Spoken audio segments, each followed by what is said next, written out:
Nel 2023 l'INPS conta di assumere ben 4.000 nuovi dipendenti in tutta Italia, ma di questi ben 1.000 sono destinati solo alla sede di Roma. Il caso del Veneto invece è considerato un paradosso. Per tutta la nostra regione sono stati destinati solo 206 nuovi assunti e molti di questi hanno già rinunciato a prendere servizio.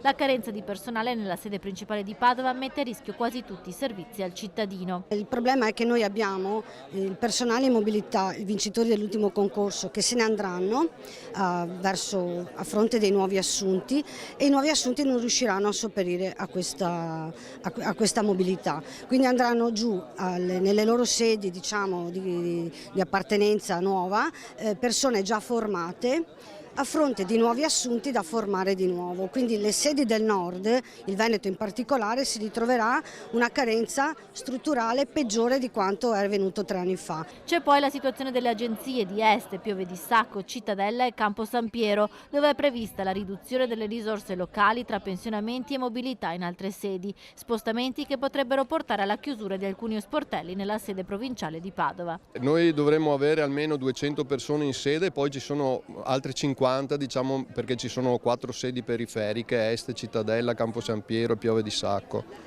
Attualmente ovviamente questi numeri sono già sotto di molto. Se non ci sarà un cambiamento di rotta, nelle prossime settimane i sindacati annunciano che la mobilitazione in tutto il Veneto continuerà.